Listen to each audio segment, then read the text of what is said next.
जय श्री हरि भक्तों, पौष मास की कथा में आपका हार्दिक अभिनंदन है। देखिए, ऐसी कथाएं जो कि श्री हरि श्री कृष्ण से और श्री हरि के अन्यत्र जितने भी वर्णन है अर्थात उनके अवतार है, उनके बारे में सुनना, उनकी विवेचना करना, उनको किसी को बताना और उनको सुनना, उनको ग्रहण करना, ये बहुत ही लाभप्रद बताया गया। इससे आपके पापों की क्षति होती, यानी जो पाप करते हैं किसी ना किसी रूप में करते जाते हैं, अगर निरंतरता से इसको सुना जाए तो ये काफी हद तक आपके जीवन में सुधार कर सकती है। आर्थिक और सभी मनोकामनाएं पूर्ण करने वाली सिद्ध हो सकती है। तो आप इन कथाओं का लाभ उठाएं। आज इन कथाओं में हम सुनेंगे गोपियों का चीरहरण। श्री कृष्ण की कथाओं में आपका बहुत ही स्वागत है। देवियों सज्जनों, आपका हमारे इस चैनल में आनंद मार्ग में हार्दिक अभिनंदन है। देखिए, वैदिक सभ्यता के अनुसार 10 से 14 वर्ष तक की कुमारियों को अच्छे पति की प्राप्ति के लिए या तो शिव की या फिर देवी की पूजा करनी होती है। किंतु वृंदावन की कुमारियां तो पहले से ही कृष्ण के सौंदर्य के प्रति आकृष्ट थी। उन्होंने हेमंत ऋतु यानी शीत ऋतु के पूर्व के प्रारंभ में देवी दुर्गा का पूजन किया था। हेमंत का पहला मास अग्रहायण यानी अक्टूबर और नवंबर है और इस मास में वृंदावन की सारी कुमारी गोपिकाएं व्रत रखकर देवी दुर्गा की पूजा करने लगी। सर्वप्रथम उन्होंने हविष्यान्न यानी ग्रहण किया और जिसे मूंग की दाल तथा चावल में कोई मसाला या हल्दी डाले बिना उबाल कर तैयार किया जाता है। वैदिक आदेश के अनुसार कोई भी अनुष्ठान करने से पूर्व शुद्ध होने के लिए ऐसे भोजन की संतुष्टि की जाती है। वृंदावन की सारी कुमारी गोपी यमुना नदी में नित्य प्रातः स्नान करके देवी कात्यायनी की पूजा करती है और कात्यायनी देवी दुर्गा का ही दूसरा रूप है। इस देवी की पूजा यमुना की बालू तथा मिट्टी से प्रतिमा बनाकर ही की जाती है। वैदिक शास्त्रों में बताया गया है कि अर्चा विग्रह की रचना विभिन्न प्रकार के पदार्थों से की जाती है। इसे रंगा जाता है और इसे धातु, रत्न, काष्ठ, मिट्टी या पत्थर से बनाया जा सकता है या फिर पूजने वाला अपने हृदय के भीतर उसका चिंतन कर सकता है। मायावादी चिंतकों के अनुसार ये सारे अर्चा विग्रह काल्पनिक है, किंतु वैदिक साहित्य में इन्हें परमेश्वर या विभिन्न देवताओं के समरूप माना जाता है। सारी कुमारी गोपिकाएं देवी दुर्गा का अर्चा विग्रह तैयार करके चंदन लेप, माला, धूप, दीप तथा फल, अन्न, मंजरी जैसी भेंट चढ़ाकर पूजा करती है। पूजा के बाद वरदान मांगने की प्रथा है कि कुमारिकाएं देवी कात्यायनी की पूजा अत्यंत भक्तिपूर्वक करती है और उन्हें संबोधित करती है। हे भगवान की परम अंतरंगा शक्ति, हे परम योग शक्ति, हे जगत की परम नियंत्रणता, हे देवी, आप इस हम सब पर दयालु हो और नंद महाराज के पुत्र कृष्ण से हमारा विवाह कराने की व्यवस्था करें। सामान्यतः वैष्णव जन किसी देवताओं को नहीं पूजते। श्री नरोत्तम दास ठाकुर ने उन लोगों को जो विशुद्ध भक्ति से अग्रसर होना चाहते हैं देवताओं की पूजा करने से नितांत मना किया है। फिर भी गोपियां जिनका कृष्ण प्रेम अद्वितीय है दुर्गा की पूजा करती थी।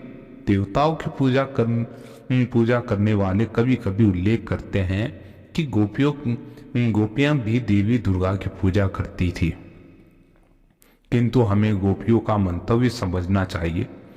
सामान्यतः लोग किसी भौतिक वरदान के लिए देवी दुर्गा की पूजा करती है, किंतु यहाँ तो गोपियां देवी से भगवान कृष्ण की पत्नियां बनने का वरदान मांगती है और कहने का तात्पर्य यह है कि यदि हमारे कर्म का केंद्र बिंदु कृष्ण हो तो अपने उद्देश्य की पूर्ति के लिए भक्त किसी भी साधन को ग्रहण कर सकता है।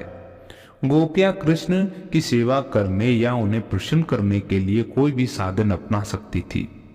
ये गोपियों की सर्वोत्कृष्टता विशेषता थी कि उन्होंने कृष्ण को पति रूप में प्राप्त करने के लिए दोष प्राप्त करने के लिए पूरे 1 मास तक देवी दुर्गा की पूजा की। वे प्रतिदिन नंद महाराज के पुत्र कृष्ण को अपना पति बनाने के लिए पूजा करती थी। हे गोपियां बड़े सवेरे यमुना के तट पर स्नान करने जाती और ये वहां एकत्रित होती और एक दूसरे का हाथ पकड़कर कृष्ण की विचित्र लीलाओं का उच्च स्वर में गान करती। भारत की युवतियां तथा स्त्रियों में यह पुरानी प्रथा है कि जब वे नदी के स्नान करती है तो वे अपने सारे वस्त्र किनारे पर रख देती है और तब पूर्णतया नग्न होकर जल में डुबकी लगाती है। अतः नदी के जिस भाग में वे स्नान करती है वहां पुरुषों के आने पर कड़ा प्रतिबंध रहता है और ये प्रथा आज तक चालू है। भगवान कृष्ण इन कुमारी तरुणी गोपियों के मन की बात जानते थे, अतः उन्होंने उनकी मनोकामना पूरी की और उन्होंने कृष्ण की प्रति रूप में प्राप्त करने की प्रार्थना की थी और कृष्ण उनकी इस मनोकामनाओं को पूरा करना चाह रहे थे। महीना पूरा होने पर कृष्ण अपने साथियों समेत वहां पर प्रकट हुए। कृष्ण का दूसरा नाम योगेश्वर है। ध्यान का अभ्यास करके योगी अन्य पुरुषों की मानसिक स्थिति का पता लगा लेते हैं। अतः कृष्ण गोपियों की मनोकामना को निश्चित रूप से जान गए हैं। वे वहां प्रकट हुए और तुरंत समस्त गोपियों के वस्त्र उठाकर पास के वृक्ष पर चढ़ गए। मुस्कुराते हुए उनसे बोले कि हे युवतियों, तुम एक एक करके यहाँ आओ और मुझसे प्रार्थना करके अपने अपने वस्त्र ले आ जाओ। मैं तुम लोगों से कोई हंसी नहीं कर रहा, मैं तुमसे सच सच कह रहा हूँ। तुम लोगों से हंसी करने का मेरा कोई इरादा नहीं है, क्योंकि तुम लोगों ने देवी कात्यायनी की पूजा करते हुए 1 मास तक अनुष्ठान किया है। हाँ, तुम सब एक साथ यहाँ मत आओ, तुम अकेले अकेले आओ। मैं तुम में से प्रत्येक को तुम्हारे पूर्ण सौंदर्य के साथ देखना चाहता हूँ, क्योंकि तुम सभी क्षीण कटी वाली हो और मैंने तुम सबों में से एक एक करके आने के लिए कहा है, अतः मेरी आज्ञा का पालन करो। जब जल के भीतर स्थित कुमारिकाओं ने कृष्ण के ऐसे परिहास भरे शब्द सुने तो वे एक दूसरे की ओर देख देख कर हंसने लगी और वे कृष्ण के इस निवेदन को सुनकर परम प्रसन्न हुई, क्योंकि वे पहले से उन्हें प्यार करती थी और वे लज्जावश एक दूसरे की ओर देखती रही, किंतु जल से निकलकर बाहर न आई क्योंकि नग्न थी। उन्हें अधिक काल तक जल के भीतर रहने से ठंड सताने लगी, जिससे वे थरथराने लगी। फिर भी गोविंद के मोहक तथा प्रयासपूर्ण वचन सुनकर उनके मन परम प्रशंसा से अशांत होने लगे। वे कृष्ण से कहने लगी, हे नंदलाल, हमसे इस प्रकार की हंसी न करो, यह हमारे साथ घोर अन्याय है। तुम नंद महाराज के पुत्र होने के कारण अत्यंत प्रतिष्ठित हो, हमें अत्यंत प्रिय हो, किंतु तुमको इस समय हमारे साथ ऐसा परिहास नहीं करना चाहिए, क्योंकि हम ठंडे जल के कारण ठिठुर रही है। कृपया करके हमें तुरंत हमारे वस्त्र दे दो, अन्यथा हमें कष्ट होगा। वे पुनः कृष्ण से अत्यंत विनती भाव से कहने लगी, हे श्याम सुंदर, हम तुम्हारी शाश्वत दासी है। तुम हमें जो भी आज्ञा दोगे हमें उसे हम बिना हिचक के करने के लिए बाध्य हैं, क्योंकि हम उसे अपना पुनीत कर्तव्य समझती हैं।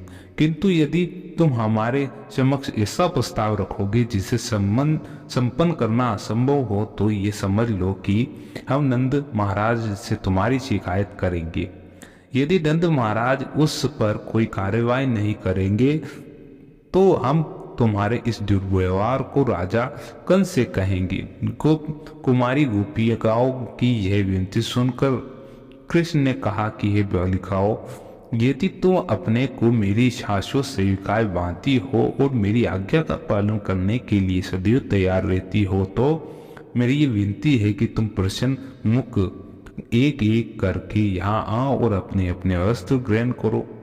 यदि तुम नहीं आती तो मेरे पिता से शिकायत करोगी तो मैं कोई परवाह नहीं करूँगा, क्योंकि मैं जानता हूँ कि मेरे पिता वृद्ध है और मेरे विरुद्ध वे कुछ भी नहीं कर सकते। जब गोपियों ने देखा कि कृष्ण दृढ़ संकल्प है तो उनके पास आज्ञा पालन के अतिरिक्त अन्य कोई चारा न था। वे एक एक करके जल से निकल कर बाहर आई, किंतु पूर्ण नग्न होने के कारण अपनी नग्नता छिपाने के लिए वे अपने अंगों पर अपना बायां हाथ रखे थी। ऐसी मुद्रा में वे थरथरा रही थी और उनके इस सरल स्वभाव के कारण कृष्ण उन पर प्रसन्न हो गए। इस प्रकार जिन कुमारी गोपियों ने कृष्ण के पति रूप में पाने के लिए कात्यायनी से प्रार्थना की थी, वे सब प्रसन्न हो गई और कोई भी स्त्री अपने पति के अतिरिक्त अन्य किसी पुरुष से सम्मुख नंगी नहीं हो सकती। ये गोपिकाएं कृष्ण को पति रूप देना चाहती थी और कृष्ण ने इस तरह उनकी इच्छा पूरी की। वे उनसे प्रसन्न होकर उनके वस्त्रों को अपने कंधे में डालकर इस प्रकार बोले कि हे बालिकाओं, तुमने यमुना नदी के भीतर नग्न होकर बहुत बड़ा अपराध किया है। इस कारण यमुना के अधिष्ठाता वरुण देव तुम लोगों से प्रसन्न हो गए हैं।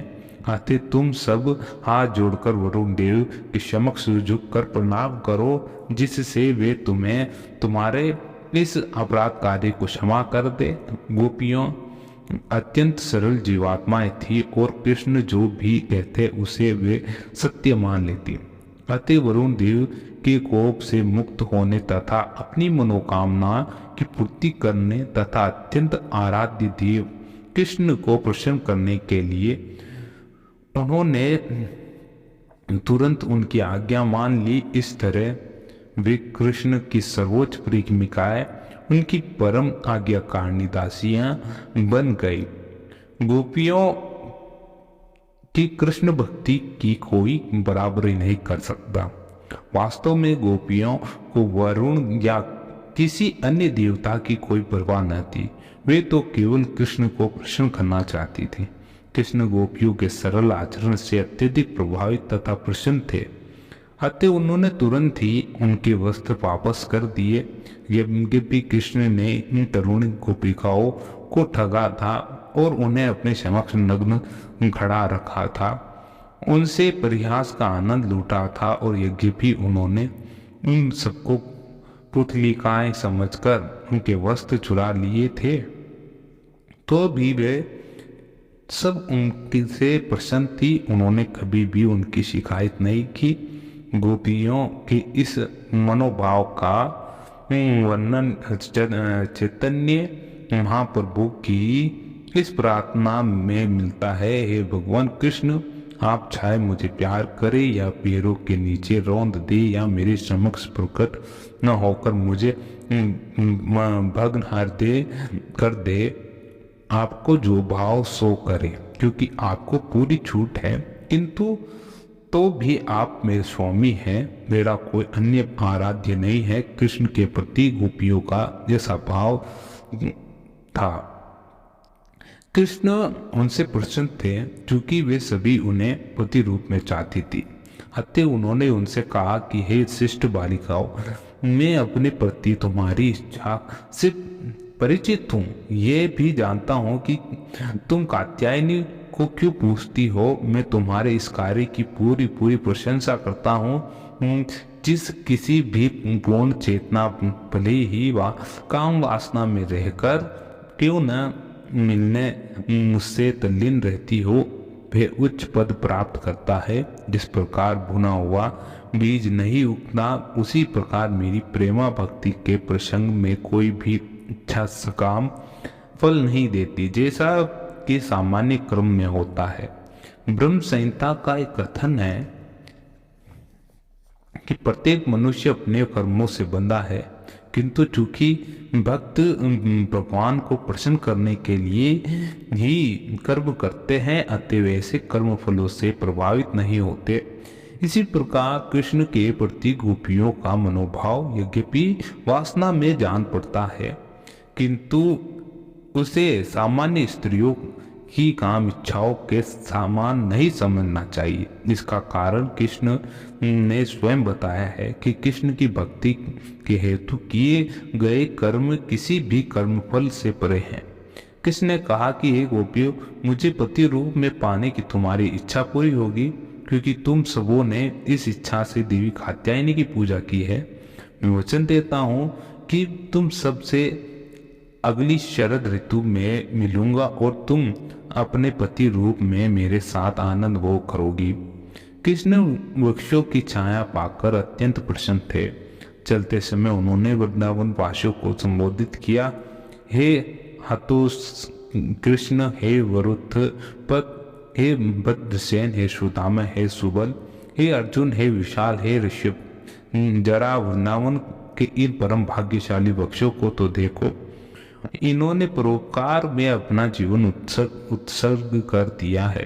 ये अकेले अकेले अंधड़ वर्षा की झड़ी और प्रचंड आतप तथा बोधने वाली शीत जैसे प्राकृतिक प्रकोपों को सह लेते हैं, किंतु ये हमारे श्रम को हरने तथा हमें शरण देने में अत्यंत सतर्क रहते हैं। मेरे विचारों से ये वृक्षों के रूप में इस जन्म में धन्य है। ये दूसरों को शरण देने में इतने सतर्क रहते हैं कि वे उस सुहृद तथा दानी व्यक्ति के समान है जो आस आने वाले किसी को भी दान देने से इनकार नहीं करता। ये वृक्ष किसी को भी छाया देने से इनकार नहीं करते। ये मानव समाज को विविध प्रकार की सुविधाएं प्रदान करते हैं तथा पत्तियां, फूल, फल, छाया, मूल, जड़, सुगंध और ईंधन ये उदात्त जीवन के सर्वोत्तम उदाहरण है। ये उन उद्धार व्यक्तियों के मान है जिन्होंने अपना सर्वस्व, अपना तन, मन, कर्म, बुद्धि, वाणी अर्पित कर दिया है और जो समस्त प्राणियों की भलाई में लगे हुए हैं। इस तरह भगवान कृष्ण वृक्षों के फलों, पत्तों और टहनियों का स्पर्श करते और उनके यशस्वी कार्यों की प्रशंसा करते यमुना तट पर विहार करते रहे। विभिन्न प्रकार के लोग अपनी अपने दृष्टियों से मानव समाज के कल्याण हेतु कुछ कल्याण कार्य करते हैं, किंतु सामान्य जनों के शाश्वत लाभ के लिए जो परोपकार किया जा सकता है वह है कृष्ण भावनामृत आंदोलन का प्रसार। प्रत्येक व्यक्ति को इस आंदोलन के प्रचार के लिए उद्युक्त रहना चाहिए। जैसा कि भगवान चैतन्य ने उपदेश दिया है कि मनुष्य को भूमि की घास से भी विनम्र तथा वृक्ष से भी अधिक सहिष्णु होना चाहिए। स्वयं भगवान कृष्ण ने वृक्ष की सहिष्णुता का वर्णन किया है।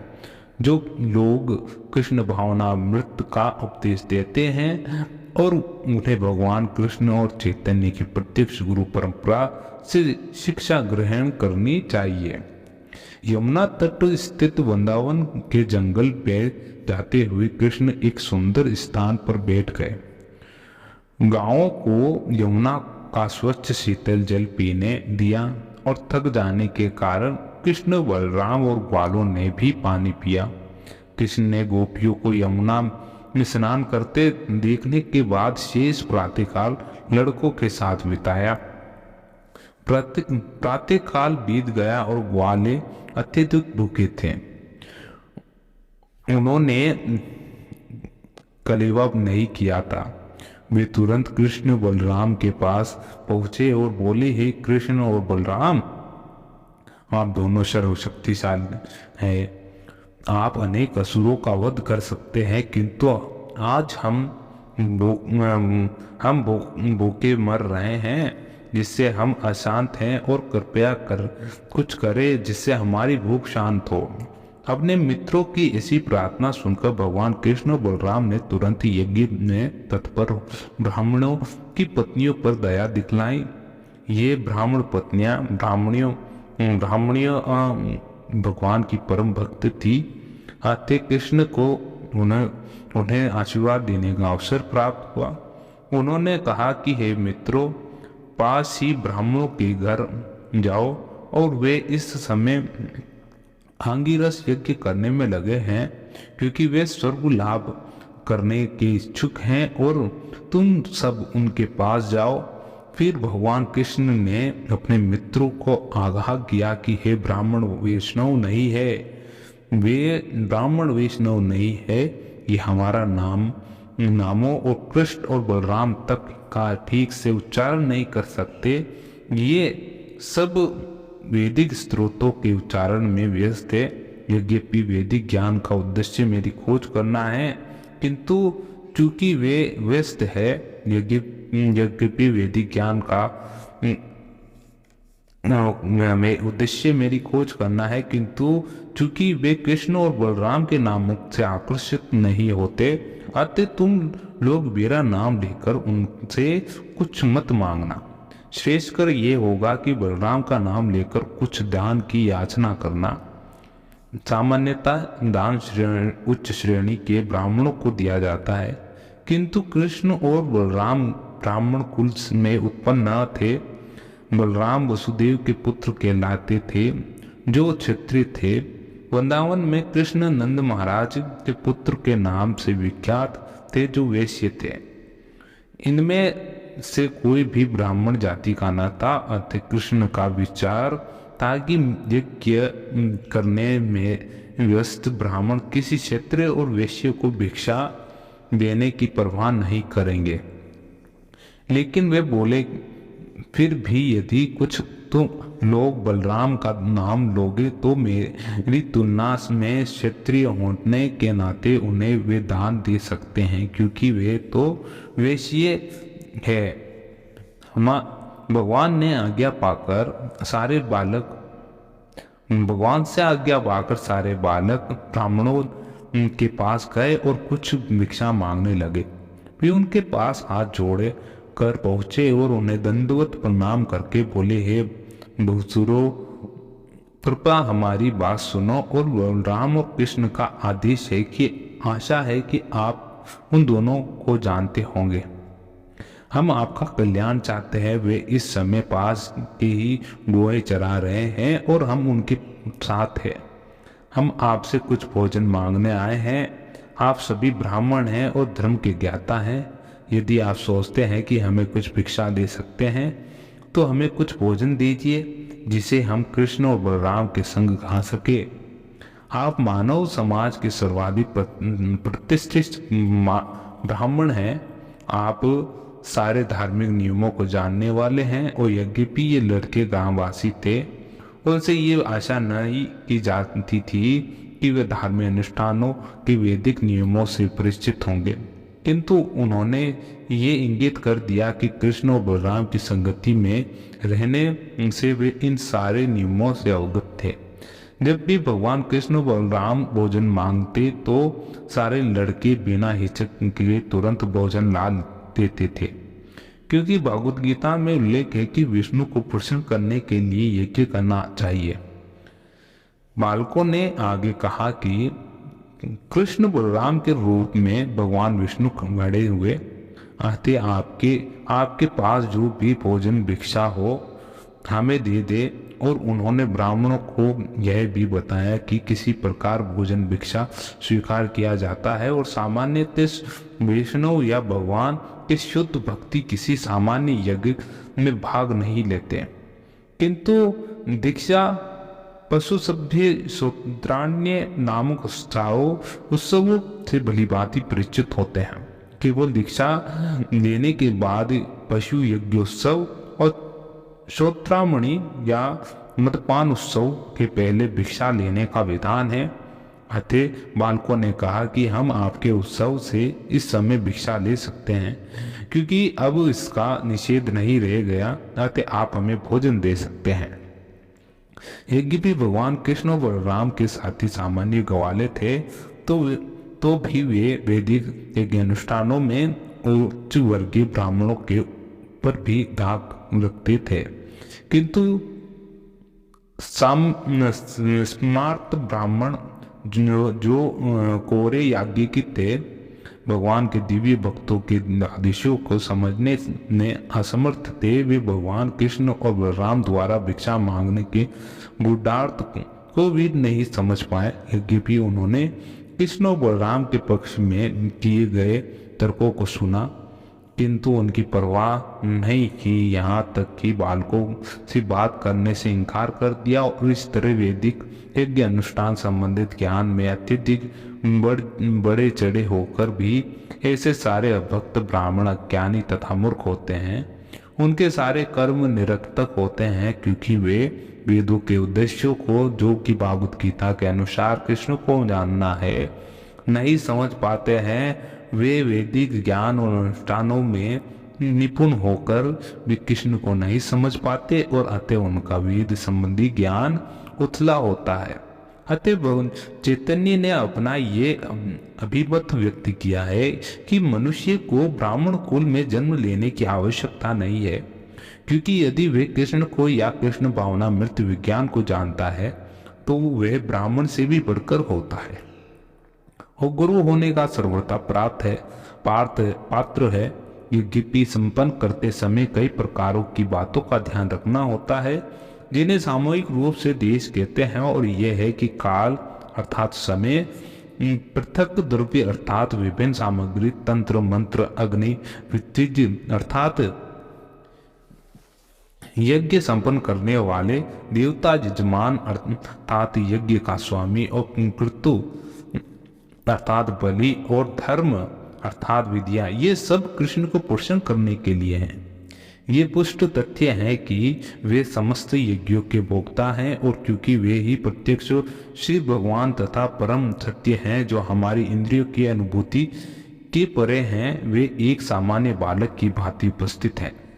किंतु जो लोग अपने को शरीर मानते हैं, उनके लिए ये समझ पाना अत्यंत कठिन है कि ये ब्राह्मण इस भौतिक शरीर की सारी सुविधाओं में रुचि रखने वाले थे, स्वर्ग में वास करने के इच्छुक थे, अतः ये कृष्ण की स्थिति को समझ सकने में असमर्थ थे। जब बालकों ने देखा कि ब्राह्मण उनसे बोल तक नहीं रहे तो वे उदास हो गए। वे भगवान कृष्ण बलराम के पास लौट आए और जो कुछ घटा था वे कह सुनाए। उनकी बात सुनकर परम पुरुष हंसने लगे।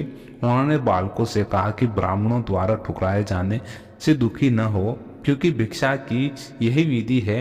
उन्होंने सांत्वना दी कि संग्रहण करते या भिक्षा मांगते समय कभी यह नहीं सोचना चाहिए कि सर्वत्र सफलता प्राप्त हो सकता है कि कुछ स्थानों में असफलता हाथ लगे, अतः निराश होने की कोई बात नहीं है।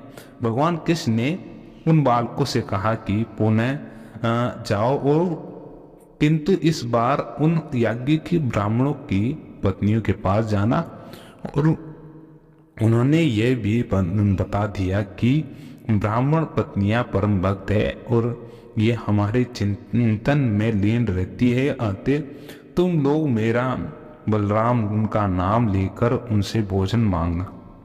मुझे पूर्ण विश्वास है कि वे तुम्हारे मनचाही भिक्षा देंगे। कृष्ण की आज्ञा का पालन करते हुए सारे बालक तुरंत ब्राह्मण पत्नियों के पास गए और आज्ञा का पालन, और वे अपने घरों के भीतर बैठी थी और वे आभूषणों से अलंकृत थी। बालकों ने प्रणाम करते हुए कि कहा, माताओं हमारा नमस्कार स्वीकार करें, हमारी बात सुने। आपको ज्ञात हो कि आपके निकट ही भगवान कृष्ण और बलराम अपने गांव के साथ गौ के साथ आए हुए हैं और हम उनके आदेश से यहाँ आए हैं। हम सभी बहुत भूखे हैं, अतः हम आपके पास भोजन के लिए आए हैं और कृपा करके कृष्ण बलराम और हम सबों के खाने के लिए कुछ दे। ये सुनते ही ब्राह्मण पत्नियां कृष्ण बलराम के लिए आतुर हो उठी। और अविलंबित प्रतिक्रिया स्वतः हुई। उन्हें कृष्ण और बलराम की महत्ता बताने की आवश्यकता नहीं पड़ी, अपितु कृष्ण और बलराम का नाम सुनते ही उन्हें देखने के लिए वे बेचैन होती और कृष्ण का निरंतर चिंतन करते हुए रहने से वे सबसे बड़ा ध्यान कर रही थी। अतः सारी ब्राह्मण पत्नियां विभिन्न पात्रों में उत्तम उत्तम व्यंजन भरने लगी। यज्ञ संपन्न करने के कारण सारा भोजन अत्यंत स्वादिष्ट था और भोजन लेने के बाद वे अपने प्रिय पात्र कृष्ण के पास जाने के लिए उसी तरह तैयार होने लगी जिस प्रकार नदियां समुद्र की ओर बहती हैं। वे ब्राह्मण पत्नियां दीर्घ काल से कृष्ण को देखने के लिए इच्छुक थी, किंतु जब जब वे घर छोड़कर उनको देखने के लिए तैयार होती तब उनके पति पिता पुत्र संबंधी जाने से मना करते, किंतु इस बार वे मानी नहीं। और जब वो भक्त कृष्ण के प्रति आकृष्ट हो जाता है वे शारीरिक बंधन की परवाह नहीं करता है। अतः स्त्रियां यमुना तटवर्ती वृंदावन में गई तो वे वनस्पति और नव विकसित लताओं तथा पुष्पों से हरा भरा था। उन्होंने जंगल में कृष्ण तथा बलराम को संगियों सहित गोए चराते देखा और ब्राह्मण पत्नियों ने कृष्ण को स्वर्ग में समान चमचमाते वस्त्र पीताम्बर धारण किए देखा। वे वन फूलों की सुंदर माला पहने थे और सिर पर मोरपंख लगाए थे। वे वृंदावन में पाई जाने वाली रज का लेप किए थे। वे नाटक मंडली में के नर्तक कलाकार जैसे प्रतीत हो रहे थे। वे अपना एक हाथ अपने मित्र के कंधे पर रखे थे और दूसरा हाथ में कमल का फूल लिए थे। उनके कानों में कुमुदिनी के फूल शोभित थे। वे तिलक लगाए थे और आकर्षक हंस रहे थे। उन ब्राह्मण पत्नियों ने उन भगवान को स्वतः देखा जिनके विषय में इतना सुन रखा था और जो उन्हें अत्यंत प्रिय थे तथा जिनके चिंतन में वे सदा खोई रहती थी। उनकी आंखों से होकर कृष्ण उनके हृदय में बैठे जा रहे थे। उन्होंने भी जी भर कर कृष्ण का आलिंगन किया, जिससे उनका वियोग जनित दुख तुरंत दूर हो गया। वे उन ऋषियों के तुल्य थी जो अपने उन्नत ज्ञान के कारण परमेश्वर के साथ तदाकार हो जाता है। क्योंकि परमात्मा जन जन के हृदय में विराजते हैं, अतः भगवान कृष्ण उनके मन की बात जान गए और वे अपने संबंधित पतियों पिताओं और भाइयों के बरजने के बावजूद एवं समस्त गृह कार्यों को छोड़कर आई थी। वे अपने प्राण प्यारे को देखने आई थी और वास्तव में वे भगवत गीता से कृष्ण द्वारा दिए गए इस उपदेश का पालन कर रही थी कि मनुष्य को चाहिए कि सारे कर्म धर्म त्याग कर उनकी शरण में जाए। इस ब्राह्मण पत्नियों ने भगवत गीता के इस उपदेश का अक्षरशः पालन किया। अतः उन्होंने हंसते हुए उनसे कहा कि यहाँ यह ध्यान देने की बात है कि जब कृष्ण अपने उनके हृदय में प्रविष्ट हो गए और उन्होंने जब कृष्ण का आलिंगन किया, उनके साथ तादात्म्य में यानी दिव्य आनंद का अनुभव किया, तो भी न तो कृष्ण का न ही ब्राह्मण पत्नियों का अपना स्वरूप समाप्त हुआ। भगवान और ब्राह्मण पत्नियों दोनों की ही सत्ता बनी रही और फिर भी उन्होंने एकात्मक का अनुभव किया। जब कोई प्रेमी अपनी प्रेमिका को स्वात्म का विचार किए बिना समर्पण कर देता है तो यह एकात्मक कहलाती है।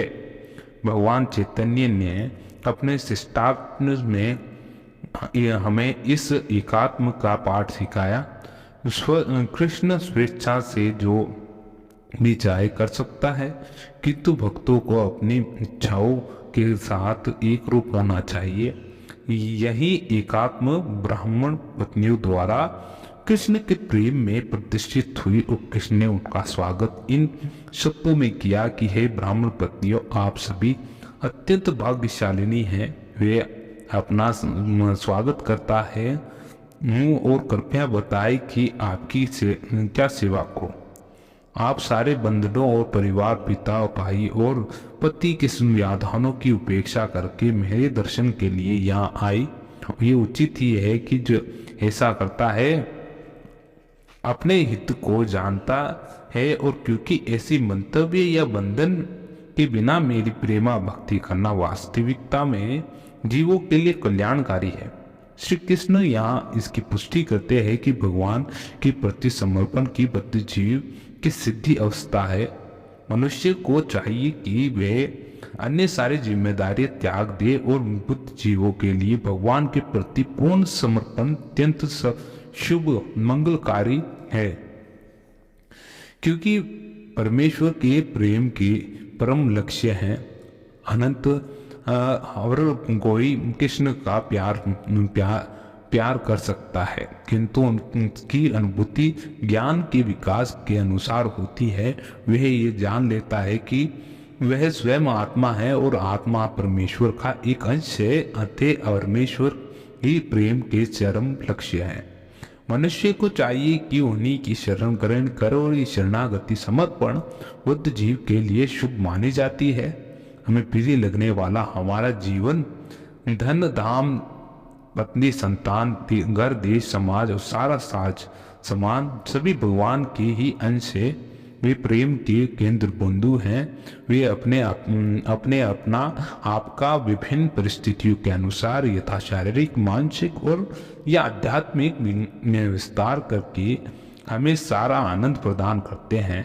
किसने कहा कि हे ब्राह्मण पत्नियों, अब आप हमारे घर जाएं, आप अपने को यज्ञ कर्मों में लगाए और अपने पतियों और गृहस्थियों की सेवा में लग जाए, जिससे आपके पति आपसे प्रसन्न हो और उन्होंने जो यज्ञ प्रारंभ कर रखा है वे समुचित रीति से संपन्न हो सके। और आखिरी आपके पति ग्रस्त थे और आपके बिना वे अपने निर्धारित कार्यों को कैसे पूरा कर सकते हैं। वे ब्राह्मण पतियों ने उत्तर दिया, हे स्वामी, इस तरह का आदेश आपकी शोभा नहीं देता। आपका वचन है कि आप अपने भक्तों की सदैव रक्षा करते हैं, अतः आप अब इस वचन को पूरा कीजिए। जो भी आपके पास आकर आत्मसमर्पण करता है वे इस संसार में बंद जीवन में फिर से नहीं लौटता। हमें आशा है कि आप अपने वचन को पूरा करेंगे।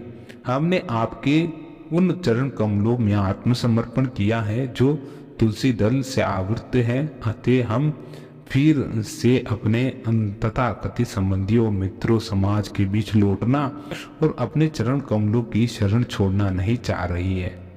और हम घर जाकर करेंगी ही क्या? हमारे पति, पिता, भाई, पुत्र, माता, मित्र हमें देखने की कोई उम्मीद नहीं रखते, क्योंकि हमने उन सबको पहले ही त्याग रखा है। अतः आप कृपा करके हमें घर जाने के लिए न कहे, अपितु अपने चरण कमलों में ही बने रहने की व्यवस्था करें, जिससे हम आपके संरक्षण में निरंतर कह सके कि भगवान ने उत्तर दिया कि ये पत्नियों, आप आश्वस्त रहे कि लौटने पर न तो आपके पति आपकी उपेक्षा करेंगे, न आपके भाई, पुत्र या पिता आपको ग्रहण करने से मुकरेंगे, क्योंकि आप सब मेरी शुद्ध भक्त है। अंत न केवल आपके संबंधी अपितु सामान्य जन या देवता तक आपसे प्रसन्न होंगे। कृष्ण जन जन के हृदय के में परमात्मा रूप में स्थित है।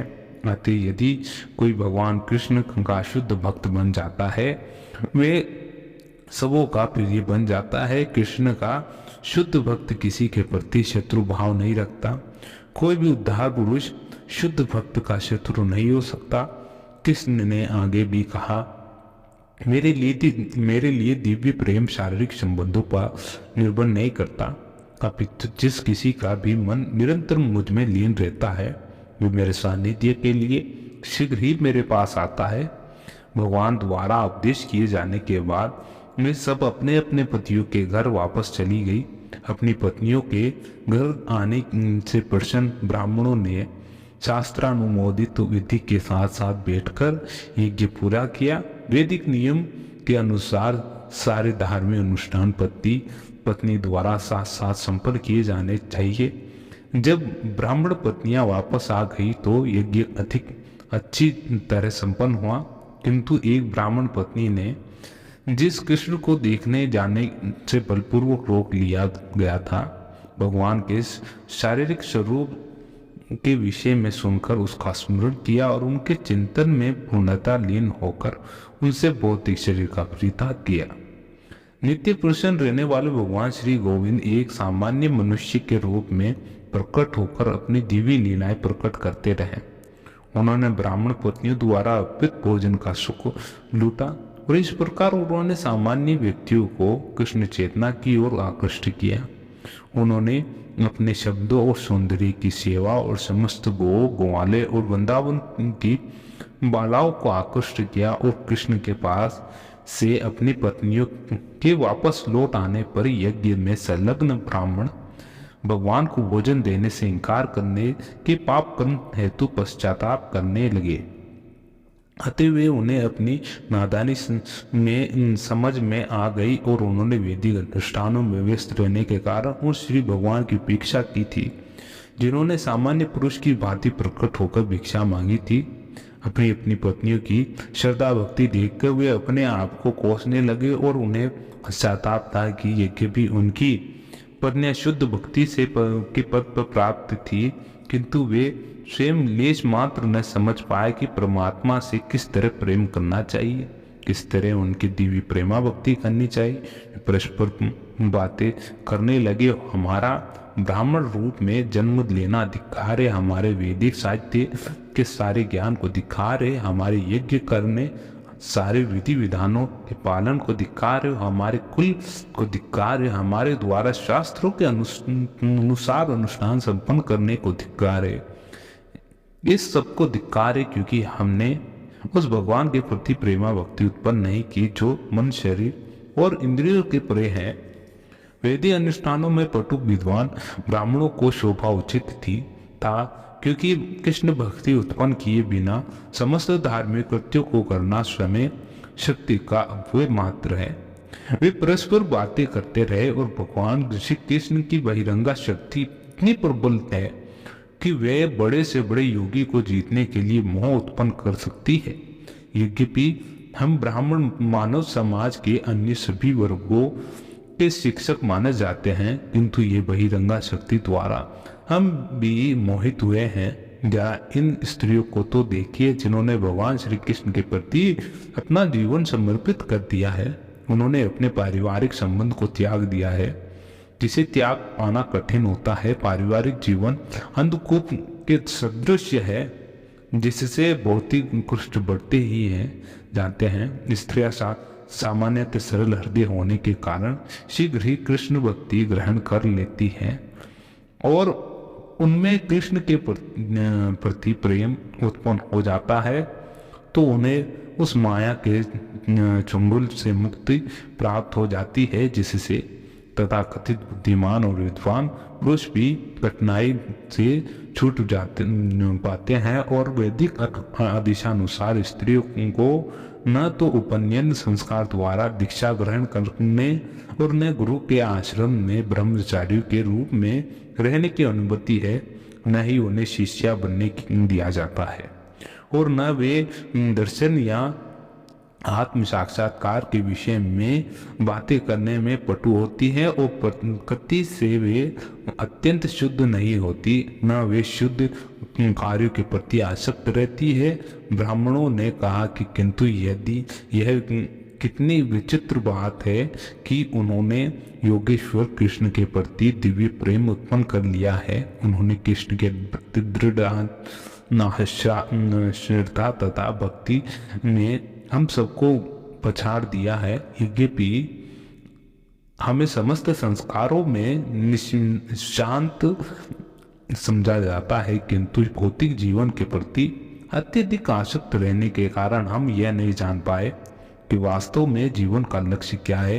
यद्यपि ग्वाल बालों ने हमें कृष्ण और बलराम की याद दिलाई थी, किंतु हमने उनकी उपेक्षा की। हम सब समझ पाए कि यह भगवान की हम पर कृपा करने की चाल थी, जिससे उन्होंने हमसे भिक्षा मांगने के लिए अपने मित्रों को भेजा था। अन्यथा उन्हें भेजने की क्या आवश्यकता थी। वे तुच्छा मात्र से उनकी भूख वही बुझा सकते थे।